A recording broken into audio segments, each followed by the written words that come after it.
All right, let's jump right in. We're going to take a look back at the early 20th century. This was a time when a handful of powerful nations basically stretched their arms across the entire globe, building these massive empires. So, what was really going on here? Let's break down the key reasons behind this huge wave of imperialism. So, here's the central question, the big one that frames our whole discussion. How did this happen? I mean, think about it. Right before World War I, how did just a few countries, mostly in Europe, but also Japan, come to dominate so much of the planet? Okay, first things first, let's make sure we're all on the same page with the key term. When we talk about imperialism, what we're really talking about is the policy of one nation extending its control over other places to build an empire. At its heart, it's all about power, authority, and expansion. So, how do we answer that big why question? Well, it turns out there's no single, simple reason. The drive for empire was more like a perfect storm, and it was fueled by a mix of three really powerful motivations: the push for political power, the pull of economic gain, and, the powerful ideas they used to justify the whole thing. First up, let's talk about the politics of power. At the end of the day, imperialism was this high-stakes global competition. It was all about national pride, getting a strategic advantage, and just being seen as a major player on the world stage. So what did that competition actually look like? Well, nations wanted to project strength. Owning a massive empire was the ultimate status symbol, right? It also fired up nationalism back home, giving people a sense of pride. And, from a more practical standpoint, colonies provided security. They were perfect spots for crucial military and naval bases all around the world, which, by the way, is a key part of militarism, this belief that you need a strong military to push your interests abroad. And hey, this wasn't just a European thing, not at all. Take Japan, for instance. Japan wanted to assert its own power and push back against Western influence, so it got into its own game of imperial expansion, using its growing military to take control in places like Taiwan, Korea, and parts of China. Now, this political competition was tied directly to our second key driver, the economics of it all. See, empire wasn't just about planting flags on a map, it was about money. The Industrial Revolution had created this voracious appetite for raw materials and new customers, an appetite that countries felt they could only satisfy by looking overseas. You can almost think of it as an economic chain reaction.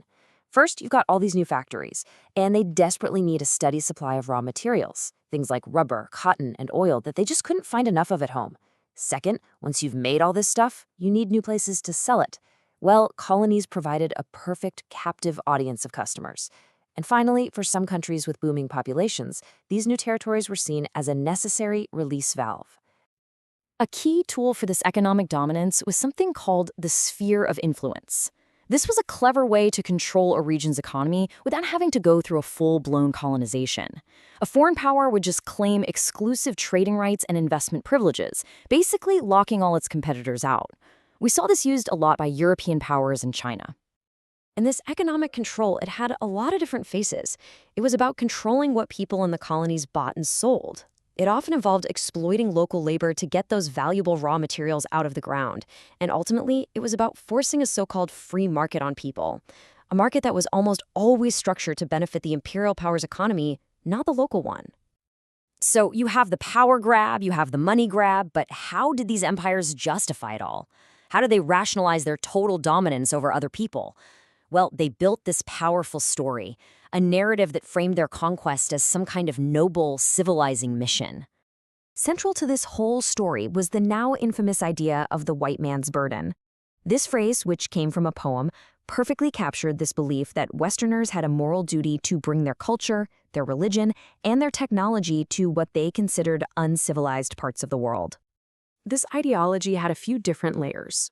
It did include a genuine, if maybe misguided, desire to help with humanitarian issues. It was also driven by missionaries who wanted to spread Christianity.